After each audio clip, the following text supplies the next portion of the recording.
c'est aller vite, mais on n'avait pas trop le choix. Ce qui est commun à nos deux parcours, c'est que c'est soit t'avances, soit ça casse, quoi. Je pense que si on en est arrivé là où on est aujourd'hui, c'est parce qu'on a vécu tout ce qu'on a vécu, et s'il y avait eu un changement, peut-être qu'on n'en serait pas là. Donc, Puis c'est important aussi des fois de faire ses erreurs, pour s'en souvenir et ne pas les répéter. Et d'apprendre, ouais. Je pense que c'est vital même de faire des erreurs et de se tromper, et puis de réagir en fonction et de plus refaire la même erreur. C'est là que c'est là qu'est la bêtise, en fait. C'est la première erreur, elle est pas bête. Jamais. Bonjour et bienvenue pour un nouvel épisode de Quart de siècle. Je m'appelle Lucie Plançon et à la veille de mes 25 ans, je vais chaque semaine à la rencontre d'une ou d'un jeune adulte inspirant, au profil et parcours singulier. Il ou elle se raconte à travers toutes ces choses qui les ont fait, mais aussi défait, sculpté, aiguillé et parfois même bouleversé. Certes, ça peut être dur, ça demande du courage, mais les « je m'en sortirai jamais »,« j'ai pas le temps » ou « je le ferai plus tard » ne font pas partie de leur vocabulaire. Il suffit parfois d'un quart de siècle. Dans cet épisode, j'accueille pour la première fois un binôme, Richard et Svetlana. Ils sont amis depuis leurs études en joaillerie, mais en 2015, à seulement 22 ans, ils décident de s'associer pour monter leur propre société et leur boutique, l'Atelier Joaillier. Dans leur atelier au cœur de Lyon, on échange alors sur l'importance de faire des erreurs, mais aussi de toujours avancer et de réussir à s'accomplir dans un milieu si particulier. Au passage, je tiens à m'excuser par avance pour le son, qui n'est clairement pas d'aussi bonne qualité dû à différents problèmes techniques tout simplement. Mais malgré tout, je vous souhaite une bonne écoute. Et en 2018, c'est le chômage pour près d'un jeune sur 4. Fini les rêves. Ils forment un monde. Quels sont leurs rêves, leurs nouveaux combats? La crise du quart de vie. Mais que signifie, à notre époque, d'avoir 25 ans? Il faut donc se battre. La réussite n'est pas forcément matérielle ou financière. Elle peut être l'épanouissement de soi-même. Un tsunami de la jeunesse. Il n'y a pas une jeunesse, mais des jeunesses.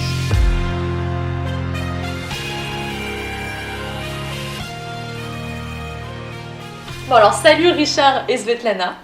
Salut Lucie. Alors on est en direct de Lyon, dans votre atelier, où vous m'accueillez, donc déjà merci beaucoup. De rien. Merci à toi d'organiser ce podcast. On est très contents d'y participer. C'est top, puisqu'on va partir pour bien 45 minutes ensemble.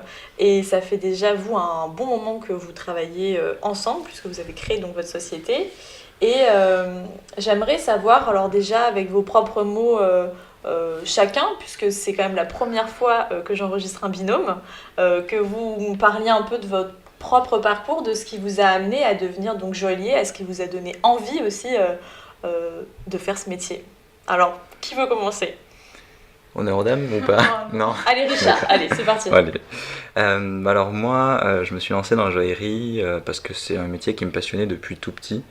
Moi, mes grands-parents étaient bijoutiers joailliers, donc il y avait un commerce en bijouterie joaillerie. Ils faisaient également de la fabrication en joaillerie et en horlogerie.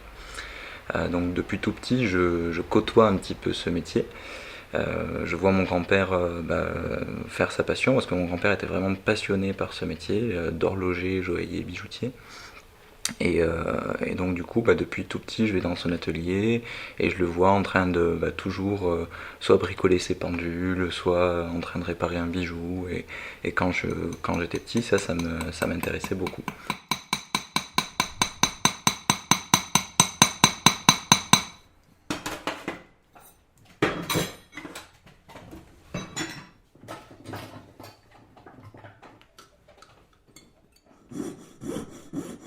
Tout naturellement, en fait, après avoir passé un bac pro de commerce, je me suis lancé dans ce métier-là.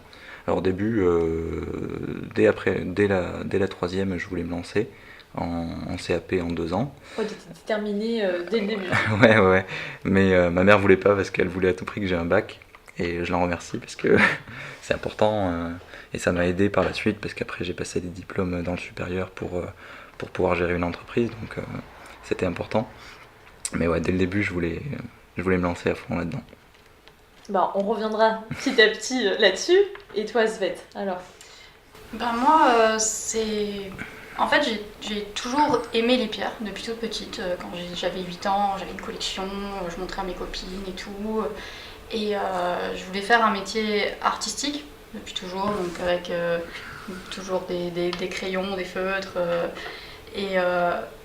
Arrivé au lycée, quand il faut choisir son orientation, je pensais m'orienter dans la com, un peu comme tout le monde.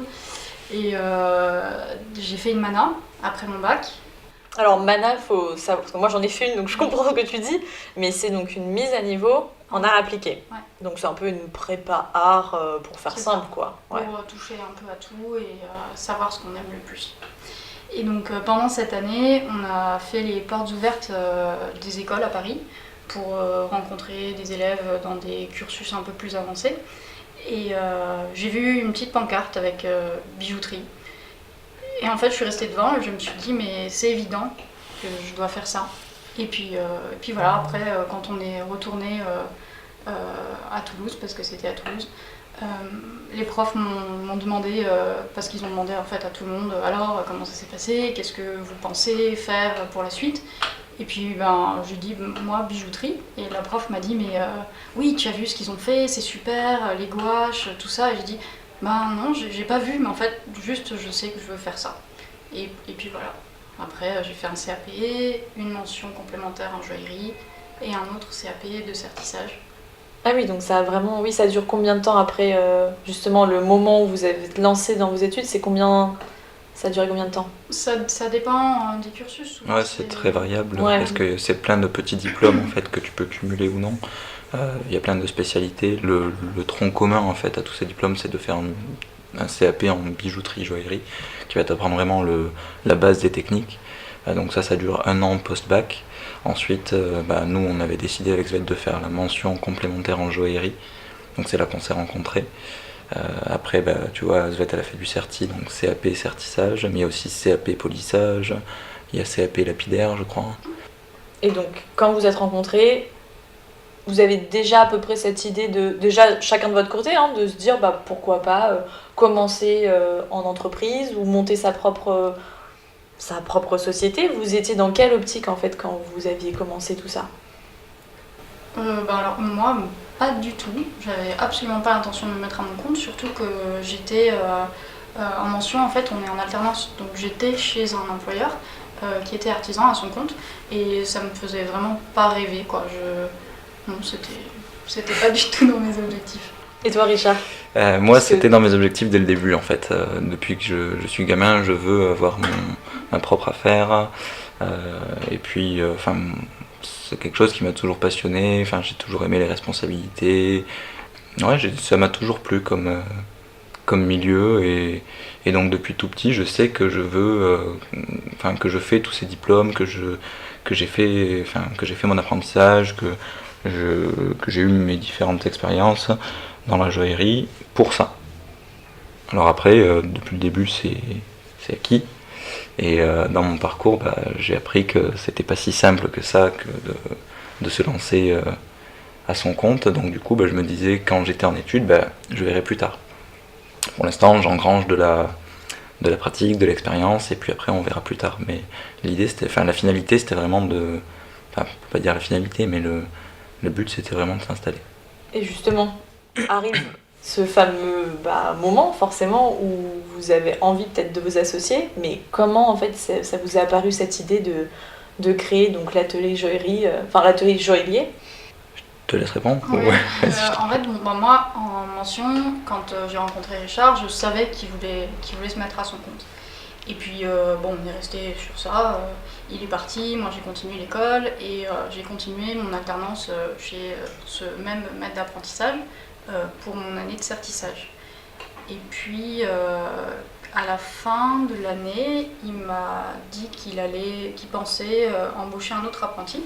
Donc je lui ai parlé de Richard, parce que je savais que c'était une bonne main, quelqu'un de sérieux, de fiable, qui était bien, qui pouvait correspondre à ce qu'il recherchait. Et puis Richard est venu, du coup de l'année suivante, super. Ouais. Donc vous étiez les deux apprentis là-bas? Oui, donc on était en septembre, on a été tous les deux en même temps chez ce maître d'apprentissage. Et puis juste après, je suis partie. Donc ça d'ailleurs c'est quoi niveau année 2014? Alors là, j'étais toujours dans la même boîte moi, et puis après c'était septembre 2014. Ouais. Voilà, donc septembre 2014. Ok, juste pour avoir une idée. Septembre 2014, on travaille ensemble chez le même patron. Ça a Ouais, duré un mois. Parce qu'après, je suis Ouais, c'est partie. Et moi, je suis resté. J'avais appris ce dont j'avais besoin et je pensais pouvoir le faire toute seule aussi ailleurs. Donc voilà. Et l'idée, elle est venue en fait quand j'ai démissionné. Je me suis rendu compte que j'avais pas forcément envie de me remettre dans une situation d'emploi chez un artisan parce que bon, ça a ses limites. Et en fait, la seule autre solution qui se présentait à moi, c'était de bosser à l'usine. Et ça fait pas rêver, surtout que je venais d'un milieu très créatif. Donc du coup, j'ai demandé à Richard si ça l'intéressait toujours de se mettre à son compte et s'il voulait le faire maintenant. Et puis il m'a dit oui. Et avec toi. Oui, parce que c'est ça, autant s'associer avec quelqu'un avec qui on sent qu'il y a quand même... ça peut marcher Oui. au niveau Oui, du oui, travail. oui. Oui.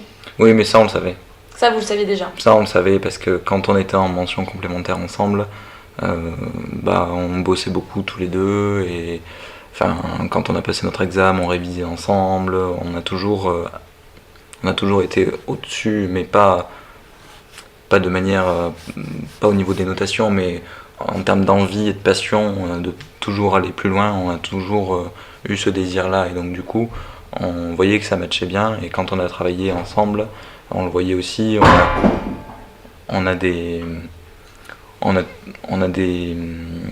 organisations en fait qui sont assez proches parce que c'est hyper important dans le travail d'être très organisé, d'avoir la même trame en fait de fond et ça on l'avait quoi.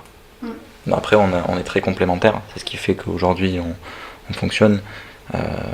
Et donc du coup c'est ce qui fait aussi qu'on a voulu s'associer ensemble. Oui, parce qu'à l'heure d'aujourd'hui, là on fait une petite ellipse dans le temps, mais Mhm. du coup maintenant ça fait quand même bien 4 ans, 5 Ouais, ans 4 ans. 4 ans, voilà, que vous avez monté quand même votre atelier. Qui s'occupe de quoi et puis surtout, je pense que vous allez y revenir, mais ça n'a pas été si évident à mon avis de se lancer. Comme ça, vous aviez 21, 22 à peu près. Ouais, non mais c'était bien. C'était l'aventure, c'est ce qui était intéressant au début, on le verra après, mais c'est ce qui l'est toujours aujourd'hui. Mais ce qui était bien intéressant au début, c'est qu'on savait pas trop où on allait, on savait juste qu'on était ultra motivé et que quand on travaillait, il n'y avait pas de raison que ça ne fonctionne pas.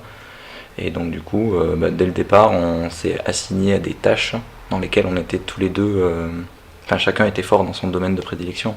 C'est pour ça aussi qu'on a voulu s'associer, parce que comme disait Svet, à la sortie de l'école, t'as deux options. Soit tu travailles chez un artisan et tu es juste le salarié de l'artisan à vie, soit tu bosses dans une usine et c'est tout. Ça vous est pas arrivé ça? De bosser dans une usine, moi un petit peu, parce que quand j'ai fait mon apprentissage, j'étais dans une boîte qui était à mi-chemin entre l'artisan et l'usine, et c'est compliqué. C'est très compliqué. Tu t'assois un peu sur ta passion, tu fais des heures, tu exécutes les ordres et t'as pas trop ton mot à dire. C'est toujours la même chose. T'es pas libre de faire ce que tu veux, de faire de la série. Nous aussi, on a voulu monter cette entreprise pour proposer aux clients une offre alternative que ce qu'on pouvait trouver ailleurs. Au début, il y avait beaucoup de séries. Il y avait soit des anciens joailliers qui travaillaient un peu à la main, comme on fait aujourd'hui, mais il n'y avait pas un entre-deux. Il n'y avait pas des gens qui dessinaient, qui faisaient des bijoux et qui avaient de belles pierres et qui avaient une fibre de création. Donc du coup, on a voulu répondre à tout ça. Donc au début, oui, c'était un pari. Maintenant, on est content d'avoir fait le pari. Oui, parce que honnêtement, ça marche plutôt bien. En plus, vous avez un très bel atelier. Donc vous avez eu dès le début cet espace pour vous? Oui. En fait, la plupart des gens qui veulent monter une société visent petit, et ce qu'on a vu après l'école en tout cas. Voilà, nous a motivés à prendre le chemin inverse, c'est-à-dire viser grand, tout de un suite. vrai local, des pierres précieuses, de l'or, pas de l'argent, et bon, ça a marché. C'était risqué, mais ça a marché. Ça a mis combien de temps à peu près pour vraiment que vous ayez l'impression que c'est bon là, en fait, on tient le bon bout? Ça a mis 6 mois à marcher, on va dire, et ça a mis 1 an à ce qu'on se dise on est un peu plus sûr, quoi. On Ouais, est donc quand hors de danger. Ça allait vite, disons. Oui, c'est allé C'est vite, allé ouais. C'est allé vite, mais on n'avait pas trop le choix. Ce qui est commun à nos deux parcours, c'est que c'est soit t'avances, soit ça casse, quoi. Vous vous étiez dit si au bout de X temps ça marche pas, enfin vous étiez quand même... Non, en fait, on s'est dit que ça allait marcher. Ouais, ouais. Oui, on n'avait pas vraiment. Non, c'est quand Mais faut je être dis optimiste. non, mais quand je dis qu'on n'avait pas le choix, c'était vraiment marche ou crève, quoi. Donc on y va et puis ça a marché. Oui, c'est ça. En fait, c'est simplement qu'on a le local, on l'a acheté avec notre argent, puis on a été voir une banque, mais on n'a jamais mis nos parents ou notre famille dans ce projet. Enfin, on a tout fait tout seul et oui, c'est un trait de caractère qu'on a en commun, c'est que on n'aime pas vraiment demander de l'aide aux autres. Mais d'ailleurs, est-ce que vous avez été soutenu, ne serait-ce que justement, là vous en parlez de votre famille, même de vos proches, comment ils ont perçu en fait, voilà, vous avez 21 ans, vous voulez monter votre truc. Est-ce que vous avez eu le sentiment d'être épaulé aussi dans ce parcours que vous aviez envie de créer ? Comment vous l'avez ressenti ? Alors déjà on est deux, donc l'avantage de s'associer, c'est que du coup à deux, t'es plus fort. Alors que quand t'es tout seul, quand t'as des doutes et quand tu as peur, y a personne sur qui tu peux vraiment te reposer, parce que même si tu as ton entourage perso, tes amis, tes proches, ils connaissent pas vraiment les tenants et les aboutissants de tout ce que tu peux avoir à gérer, donc c'est différent. Mais après, moi personnellement, mes grands-parents étant dans la profession, c'était compliqué parce qu'eux ne voulaient pas que je fasse ce métier-là. Parce que eux, ils ont fini leur carrière en 2005, 2008, quelque chose comme ça. Et à la fin, c'était plus compliqué qu'au début, parce que quand ils se sont installés, c'était les années fastes, années 75-80, ça tournait, t'ouvrais le tiroir, il y avait 10 montres en or, enfin, c'était vraiment une autre époque. Alors qu'à la fin, ils ont vu que c'était plus compliqué. Donc du coup, ils m'ont mis en garde au début en me disant, attention Richard, tu vas pas sur un chemin très simple, certes c'est une passion, mais après il faut pouvoir en vivre, quoi. Après, il faut être réaliste, le marché de la joaillerie aujourd'hui, c'est peut-être pas celui qui fait le plus rêver, mais c'est un marché de passion et c'est un marché sûr. Une fois que tu es installé, que tu as ton compte, que tu es connu, que tu travailles bien, c'est un marché un peu plus sûr, on va dire. Certes, c'est peut-être un marché sûr, mais autant faut-il être connu. Ouais. Comment ça s'est passé, vous, justement, c'est un peu compliqué au début tout ça, parce que pour que ça marche, il faut être connu, mais pour être connu, il faut que ça marche. C'est ça, c'est un cercle vicieux, mais ouais. Au final, vous êtes hyper jeune. Est-ce que vous avez été face à tout ce côté aussi un peu qui a été même récurrent, par exemple, comme je vous disais, dans l'épisode où Chloé qui a monté Targo, ils ont été face souvent à ouais, vous êtes un peu jeune quand même. Et même pas forcément, je parle pas que de elle, je parle dans tous les milieux, il y a quand même vachement ce côté on manque un peu de crédibilité puisqu'on est jeune. Est-ce que vous avez été face un peu à ça quand vous avez monté Atelier Joaillier ? Je pense que le milieu professionnel a probablement dû faire des gros paris sur nos têtes. Mais par contre, les clients ou les gens, je sais pas moi, la banque, le comptable, tous ces gens-là, en fait, ils ont, grâce au fait qu'on était jeunes, ils nous ont pris un peu comme leurs enfants. Et du coup, ça a été au contraire plutôt bénéfique. Ouais, facile. Oui, puis c'est tout l'intérêt de ton podcast aussi. C'est de voir que quand t'as 25 ans, ok, certes t'es jeune, mais t'as 2 fois plus envie qu'un mec de 50 et tu vas le chercher ce que tu veux. Donc non, c'est au final, on est plus content de s'être installé à cet âge-là que au début on avait peur, parce que c'est vrai qu'au début on avait peur, on disait que les gens allaient être un petit peu réticents de faire confiance, parce qu'en joaillerie c'est des gros montants, on peut vendre des bagues à 10 000 €, donc... Puis on a l'habitude d'avoir en face un monsieur de 50 ans. Ouais, c'est ça. C'est ça, parce qu'autant moi... justement, c'est comme tu le dis, c'est vraiment... l'idée c'est de montrer que oui, on peut être très jeune et juste jeune adulte et faire des choses brillantes, mais c'est pas... parfois les réactions sont pas forcément les mêmes face à certaines personnes. Donc c'est plus ça, en fait, que je vous demandais si vous avez été face à justement des réticences de certaines personnes. Il y en a eu forcément, mais après... nous on avance avec ceux qui veulent avancer avec nous, ceux qui veulent pas avancer avec nous. Vous n'avez pas été forcément retardé par 1000 personnes. Non, même la banque, c'est vrai que comme dit Svette, la banquière nous a fait confiance parce que justement, on était jeunes, on dégageait une certaine fraîcheur dans le métier qui a pas du tout, et ça a marché. Donc non, c'était plutôt une force qu'une faiblesse. Puisqu'en tout cas, donc là maintenant, comment vous répartissez un peu le travail ? Justement, tu parlais de domaine de prédilection. Maintenant, au bout de quelques années, ça doit être encore plus fluide à mon avis qu'au début. C'est un peu quoi ? Chacun fait quoi ? On est tous les deux joailliers, donc on fabrique tous les deux. Et Svette est beaucoup plus créative que moi, et elle aime ça. Moi j'aime ça aussi, mais c'est moins mon domaine. Donc Svette fait toutes les créations de l'atelier joaillier. Et moi je m'occupe de tous les clients de l'atelier joaillier. Mais on se retrouve tous les deux à la fabrication. Alors après, maintenant, vu qu'on a de plus en plus de clients, j'ai de moins en moins de temps pour fabriquer. Sinon, La comptabilité. Ouais, partie gestion. Partie gestion, compta, c'est plutôt moi. Après, Svette, toi, c'est plutôt les dessins, les gouaches, les associations de pierres. Les pierres, maintenant, c'est tous les deux. Au début, Svette était plus pierre que moi. Et puis elle m'y a mis. Et moi, je suis bien aussi. Je suis bien dans l'achat des pierres, dans les associations. Et j'apprends. Et comme je pense que c'est aussi commun à nous deux, on aime beaucoup apprendre. Parce que, Svette, tu fais aussi beaucoup de gestion. Si, c'est vrai. Je le vois pas vraiment. Mais... Non, mais si. Tu te surprends même à faire des additions de tête. Donc, ouais, c'est vrai. on est quand même sur un autre niveau. Et comment vous faites justement pour un peu, je me disais, même vous renouveler ? Puisque, est-ce que le fait d'être justement tout le temps à travailler ensemble, qu'est-ce qui vous inspire ? Qu'est-ce qui vous permet aussi de trouver toujours un peu des nouvelles choses, des nouvelles inspirations pour vos créations En fait, souvent, c'est les clients qui viennent avec une demande, donc il faut répondre à la demande. Et donc c'est facile parce que ils peuvent parler de quelque chose qu'ils aiment, ou alors ils viennent avec une pierre, et en fait, oui, on n'a jamais eu encore de page blanche, de trous, je sais pas, enfin, on a vraiment... Parce que c'est vraiment du sur-mesure en fait. Ouais. Et après, pour les pièces en vitrine, ce qui nous inspire toujours, c'est la pierre.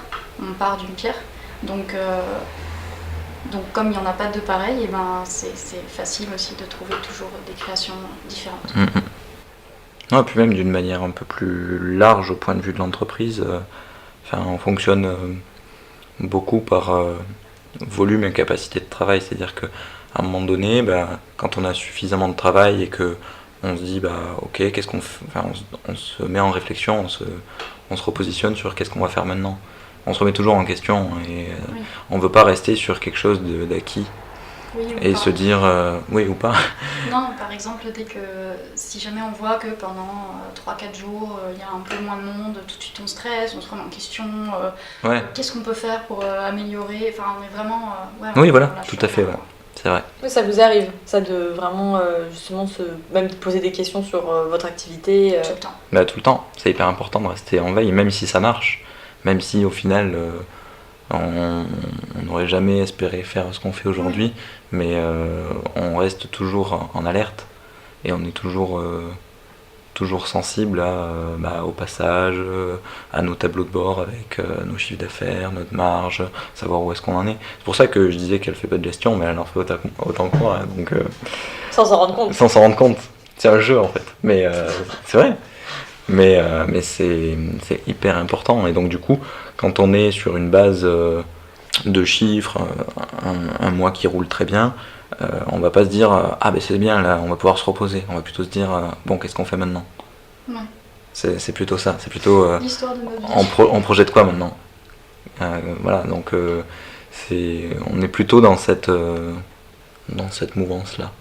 C'est à la base de des entrepreneurs, je pense. On a une entreprise et on n'a pas envie de juste on a une entreprise qui marche, on s'arrête là.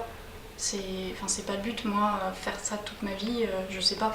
Par contre, pour les 3 prochaines années, avec une amélioration du chiffre, du design, Non, oui. Et puis après on verra, mais ça sera différent, et voilà, on avance comme ça. Non, puis même, c'est même pas qu'une question de chiffres, c'est une question de confort au travail, d'embauche de futurs salariés qui seront heureux de travailler pour nous et on sera heureux qu'ils travaillent avec nous.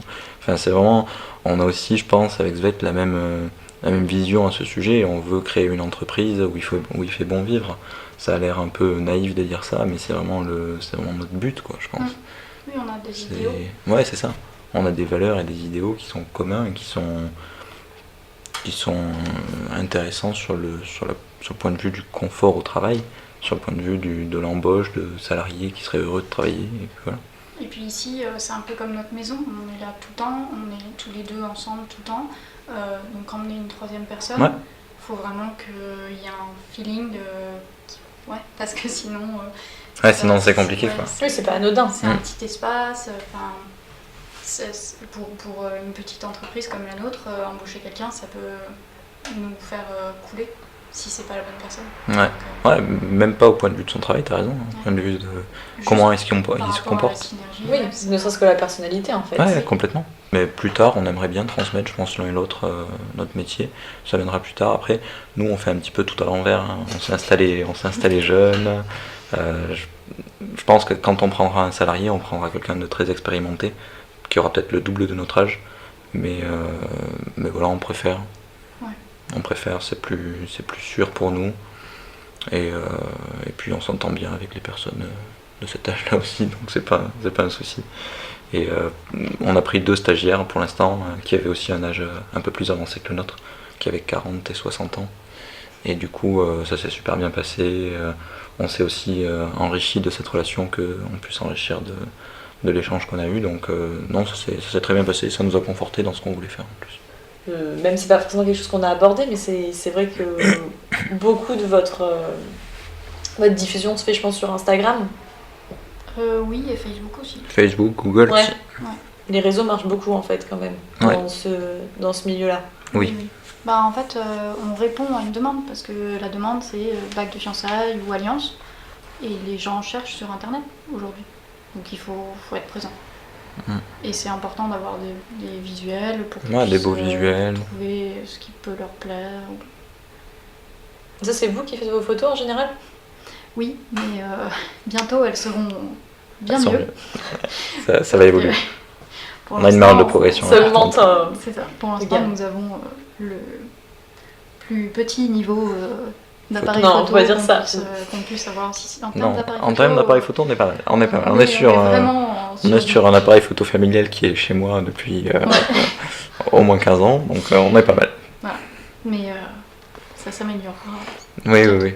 Non, mais on fait. De voir tout ça. On fait toute notre pub nous-mêmes pour l'instant, en tout cas.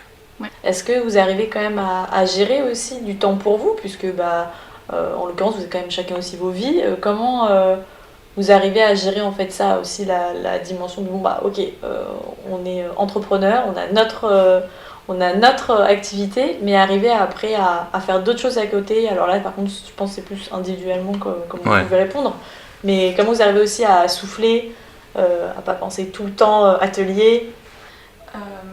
Du coup je fais mes heures entre guillemets et j'essaye. Je suis quelqu'un de très organisé et quand il y a 3 commandes qui rentrent et qu'il faut les faire, je fais tout pour les faire dans l'heure et généralement ça marche. Donc jusqu'à maintenant, il n'y a pas eu de problème encore de oui, ça passe pas rendu à temps, voilà. Non, c'est jamais arrivé. Ouais. Et par rapport aux activités en dehors, je suis pas très activité en dehors du travail, mais j'ai un potager et quand je suis dans mon potager, je ne pense pas à l'atelier et vice versa. Non, mais alors, moi je travaille pas tant que ça non plus, faut se calmer. Si. Mais non, je travaille. Enfin, j'ai connu un apprentissage douloureux où il fallait beaucoup travailler. Et donc aujourd'hui, je fais un mi-temps par rapport à cet apprentissage, donc je travaille pas tant que ça. Et donc après, je pense que c'est aussi commun à Svet et moi. Même si on n'est pas au travail tout le temps, on pense toujours au travail, on regarde toujours sur Insta, sur Pinterest, des nouveautés. C'est une veille permanente, mais ça se fait dans un autre contexte, donc c'est un peu plus confortable. Après, moi j'aime bien faire du sport, donc je fais beaucoup de sport. Moi j'aime bien ma vie avec ma copine, donc je passe beaucoup de temps avec ma copine quand on peut. Je trouve que c'est important, ça nous permet d'être efficace quand on est ici. Et comme l'a dit Svette, on est organisé quoi. Quand il y a quelque chose qui tombe, on le fait, et puis ça se livre dans les temps. Et puis voilà. Et puis si on doit travailler plus, on travaille plus. On est assez flexible à ce niveau-là, je pense. On est intelligent dans comment il faut procéder. On fait étape par étape, et puis on se répartit les tâches et on avance comme ça. Je pense qu'on pourrait faire plus en termes de commandes et de chiffres si on travaillait plus, mais ça ne nous mènerait pas bien plus loin. Alors que le temps que l'on passe à nos activités autres que le travail est hyper bénéfique pour ce qu'on peut faire au travail, en inspiration, en développement d'entreprise. Comme je disais tout à l'heure, on s'enrichit de l'échange avec les autres, et je pense que tout ce qu'on fait autre que le travail, on l'amène un petit peu dans le travail. Et donc c'est très important. Moi j'ai connu un apprentissage où je bossais tout le temps, et je m'arrêtais à 21h et je commençais à 5h, et donc du coup j'avais pas le temps de faire autre chose, et au final mon travail c'était devenu une plaie parce que je prenais plus de plaisir. Oui, puis après t'exploses. Ouais, c'est ça. Donc vous avez un rapport quand même très pro et très mature aussi dans votre rapport au travail, ce que je trouve très chouette, et c'est pour ça aussi que justement je préfère vous demander comment vous voyez ça, et c'est vrai que vous arrivez à poser vos limites, disons. Ouais, ouais, complètement. Après, on rigole beaucoup au travail, quoi. On est toujours en train de faire des blagues, en train de raconter plein de choses, mais ça reste dans le cadre pro, et quand il faut bosser, par contre, on bosse à fond, quoi. On n'entend plus les mouches voler, quoi. C'est un petit peu ça.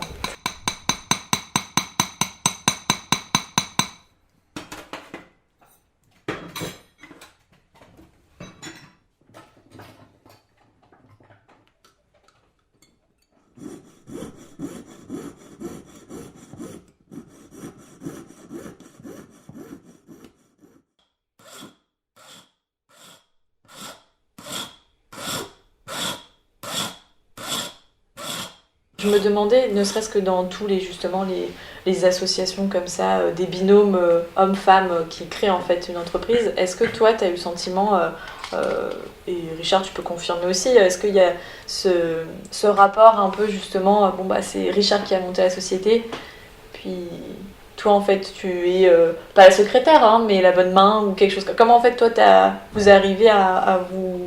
Peut-être pas du tout, hein, peut-être que je dis ça et au final vous avez jamais été face à du sexisme.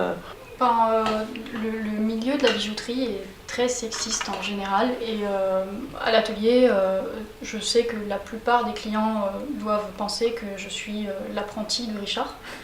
Après c'est quelque chose que je sais. S'il y a des gens qui ont envie de penser ça, qu'ils le pensent. Moi j'ai rien à prouver, et je sais pourquoi je suis là. Donc oui, ça existe. J'ai eu une réflexion d'un horloger une fois qui a dit que si je faisais mon apprentissage en joaillerie, c'était simplement en attendant que je me marie pour m'occuper. Donc oui, disons qu'avant... Le milieu est hyper... En joaillerie, avant, il n'y avait pas de femmes. Et là, ça fait peut-être une dizaine d'années qu'il y a beaucoup de femmes. Il y a beaucoup de femmes. Ouais, il y a 9 femmes sur 10 en joaillerie. Ça a complètement inversé le rapport, et je pense que les hommes d'un certain âge ont un peu de mal avec ça. On fait avec, et puis c'est pas important. Enfin, pour moi en tout cas, ça l'est pas. Ça te passe au-dessus pour le coup. Ouais, vraiment. Parce que j'ai pas de... Je sais que je travaille bien, je sais que je mérite d'être là amplement, donc c'est tout ce que j'ai rien à besoin de devoir. savoir. Ouais. Oui, après, à nouveau, c'est vraiment pas une question là pour moi de te justifier, enfin que t'aies besoin de te justifier, mais c'est juste que, oui, comme quoi, dans le milieu de la bijouterie ou de l'artisanat, peut-être même en général, je c'est pense, quand même... Oui, mais c'est ça très existe. difficile, et il y en a beaucoup qui abandonnent à cause de ça aussi. On en entend tellement que c'est risible. Et puis tant qu'on sait entre nous ce qu'il en est. Oui, voilà, c'est le plus important. Voilà. Je pense que c'est ça le plus important, et les remarques, on en a tout le temps. Hein. Moi j'en ai tout le temps des gens qui me disent je veux parler à Monsieur Larger, il y aura...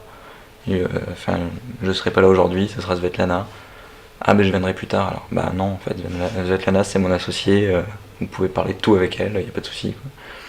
Et puis on avance comme ça, mais c'est vrai que c'est un peu embêtant, mais ça changera. À un moment donné, forcément, il y aura un renouvellement. Ça peut que évoluer. Ouais, ça peut que évoluer, mais c'est vrai je que savais pas que c'était devenu vachement... Enfin, qu'en tout cas, ça fait que en tout cas, une dizaine d'années. Ouais, si. Ça a beaucoup évolué par rapport au nombre de femmes et aussi par rapport aux bacheliers. Parce qu'avant, on faisait un CAP après sa troisième, et maintenant, il y a énormément de gens qui viennent après le bac seulement. Donc du coup, ça donne des personnes plus diplômées, et ça aussi, ça passe pas très très bien. Ah ouais. Ah ouais, non, pas trop. Voilà, ouais, les CAP c'est maintenant, comme ça, c'est pas très bien vu. Non. Mais après, c'est comme... c'est très c'est traditionnel. comme quand en fait. t'avais été dans des portes ouvertes d'un grand atelier parisien, dont on va Et taire le comme nom. Donc Place Vendôme, hein, et Oui, ça doit être... voilà, ouais, c'était bien. bien Place Vendôme. Ouais. Et le monsieur, donc moi ça faisait 3 mois que j'étais en CAP, j'étais hyper contente d'être là, enfin c'était ma passion, voilà. Et je lui serre la main, donc peut-être plus beau jour de ma vie, jusqu'à ce chef qu'il dise d'atelier. ah, vous êtes apprenti en joaillerie, nous ici on ne prend pas de femmes. Donc je venais pas pour postuler ni rien, mais C'était directement. voilà, Oui. c'est ça. Nous on a une politique De de qualité. qualité. Et ça marche pour tous les artisans. Nous, on essaye le plus possible de travailler à la main, et on essaye aussi d'apprendre à nos clients. Ouais, de les éduquer, Ouais. c'est On hyper parle important. Toujours de cet exemple d'une épée. On forge une épée, on ne fond pas une épée, parce que si on fondait une épée, eh ben, elle ploierait. Et un bijou, c'est pareil. Si on le forge, il résistera beaucoup plus longtemps que si c'est de la fonte et donc de la serrer. Belle métaphore. Non, mais ça parle. C'est un bel exemple. Non, mais c'est vrai. Enfin, en tout C'est cas, vrai. c'est bien compréhensible. Mais à nouveau, là, moi, c'était peut-être plus par rapport même l'importation des pierres. Enfin, est-ce qu'il y a un côté...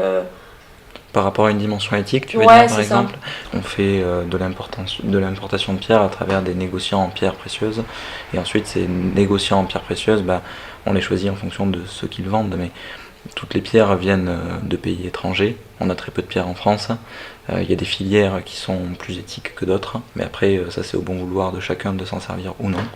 La place Vendôme fait partie de ces personnes aussi, donc la place Vendôme utilise des pierres qui doivent être éthiques et des pierres qui ne le sont sûrement pas, mais ça C'est très flou en fait. c'est très flou. Ouais. Nous on essaye, on sait que par exemple si la pierre vient d'Australie, forcément elle sera plus éthique que celle qui vient de Madagascar, parce que les conditions de travail sont pas les mêmes, les salaires sont pas les mêmes, etc. etc. Donc c'est quelque chose qu'on explique aux clients, et après c'est aussi à lui de choisir, mais on en parle toujours. Ouais, on en parle toujours. On essaie d'être le plus transparent possible avec le client parce que, nous, on s'est un petit peu cassé les dents sur ce sujet-là parce que forcément, on voulait explorer le sujet à fond et savoir tous les tenants, tous les aboutissants, mais on peut pas. Personne ne peut, même les joailliers de la place Vendôme ne peuvent pas parce que ça coûte beaucoup trop cher. Derrière, ça cache beaucoup trop de choses qui ont des enjeux beaucoup plus gros que ceux de la joaillerie. Donc, il faut juste faire le plus consciemment possible ses choix en fonction, comme disait Svet, des pays où sont extraites les pierres. Les pays d'Amérique du Nord sont plus éthiques que ceux de l'Afrique, ça on le sait forcément, quoi. Donc on fait nos choix en fonction de ça, plus qu'en fonction d'une charte ou d'un certificat qui n'a pas vraiment de valeur. Qui n'a pas vraiment de valeur. Ouais. Faut plus réfléchir et quand même creuser, enfin, du moins savoir un peu en amont les pays qui vous potentiellement. Oui. Et après, oui, c'est ça. Du moins informer le client. Oui, voilà. Après, il y a un vrai discours avec le client, un discours clair, simple et vrai surtout. C'est très important d'être sincère et de dire attention, là, cette pierre, elle vient de Madagascar, donc si vous voulez une pierre éthique, je suis pas du tout sûr qu'elle soit éthique. Par contre, si vous voulez une pierre éthique, dirigez-vous plutôt sur des pierres nord-américaines où là, il n'y a pas d'enfants dans les mines, quoi. Mais au moins, vous le dites, ouais. Voilà, on utilise des arguments chocs, mais c'est la vérité. Au moins, faut le dire, quoi. Ouais, voilà. Vous êtes quand même hyper transparent avec justement vos clients. Mais là, je me demandais, est-ce que vous auriez aimé qu'on vous dise quelque chose, qu'on vous informe, qu'on vous dise quelque chose par rapport à ce que vous alliez faire, enfin un conseil quand vous vouliez vous lancer? Est-ce que typiquement il y aurait quelque chose que vous auriez aimé entendre? Perso, non. Non, moi non plus. En fait, je pense que si on en est arrivé là où on est aujourd'hui, c'est parce qu'on a vécu tout ce qu'on a vécu et s'il y avait eu un changement, peut-être qu'on n'en serait pas là. Donc, Puis c'est important aussi des fois de faire ses erreurs Ouais. pour s'en souvenir et ne pas les répéter. et d'apprendre, ouais. Je pense que c'est vital même de faire des erreurs et de se tromper et puis de réagir en fonction et de plus refaire la même erreur. C'est là que c'est là qu'est la bêtise en fait. C'est la première erreur, elle est pas bête. Jamais. C'est pas mal ça. Donc là, il y a eu un premier quart de siècle qui est plutôt pas mal, disons, puisque ça avance quand même vraiment bien. Et pour finir un peu la suite de tout ça, quelles sont vos envies, que ce soit communes pour l'atelier joaillier ou individuelles pour votre propre parcours, que ce soit des envies proches comme très lointaines et qui sont peut-être pas forcément s'accomplir, mais... Là, en ce moment, on a un projet, ça fait un peu plus d'1 an qu'on travaille dessus, un projet de développement de notre première entreprise. Et donc, on travaille là-dessus avec Svet depuis ce moment-là, parce que on a envie de développer et de voir un petit peu autre chose, mais toujours au travers de la joaillerie. En parallèle de l'atelier. En parallèle de l'atelier joaillier, donc un projet complètement indépendant pour le coup. Donc, on travaille là-dessus. Donc on espère que ça va marcher, donc on peut se souhaiter que ça marche. Et puis après, non, je nous souhaite de continuer comme ça, c'est le principal, il faut pas qu'on change en fait. C'est important de ne pas changer, même avec les succès ou les erreurs que l'on aura, il faudra pas changer. À nouveau, si vous avez quelque chose à ajouter, c'est maintenant si vous voulez. Souvenez-vous du forger, c'est très important. Et demandez à votre joaillier si c'est forgé ou pas. Et choisissez de travailler avec des artisans. Ouais, c'est très important. En tout cas, merci beaucoup. Merci à toi. Richard et Svetlana. Là, on va maintenant faire un petit tour dans votre atelier. Donc, merci beaucoup de vous être prêtés au jeu, quand même, pour 45 minutes à parler et vous livrer un peu de votre quart de siècle. Donc, merci. Merci à toi. Merci à toi. Les quarts de siècle, c'est fini pour aujourd'hui. J'espère que ça t'a plu et si tu veux voir toute l'actualité du podcast, tu peux aller suivre le compte Instagram Les quarts de siècle, écrit tout collé. N'hésite pas aussi à me dire ce que t'en penses, à m'envoyer un message donc sur ce compte Instagram. J'adore avoir vos avis et je fais tout pour répondre à tout le monde. N'hésite pas aussi à me dire ce que t'en penses, à m'envoyer un message donc sur ce compte Instagram. J'adore avoir vos avis et je fais tout pour répondre à tout le monde. Faut savoir aussi que dans ce podcast, chaque semaine, c'est donc un nouvel illustrateur ou illustratrice qui réalise le portrait du nouvel invité. Et donc le portrait de ce premier binôme a été illustré par la dynamique et magistrale Mathilde Dubois. Son style graphique se prête particulièrement au travail de Richard et Svetlana, et je te remercie donc encore beaucoup Mathilde d'avoir pris le temps pour participer à ce projet à côté de ton travail. Allez voir son site, c'est varié, c'est frais et ça mérite le détour. Tout est relayé donc sur le compte Instagram ou sur le site internet Les Quarts de Siècle. Aussi, et si tu aimes donc ces épisodes, et si tu veux faire connaître aussi ce projet, n'hésite pas à en parler, à le partager autour de toi. Tu peux même t'abonner au podcast sur les différentes plateformes, que ce soit Spotify, Apple Podcasts, Deezer, peu importe où tu l'écoutes.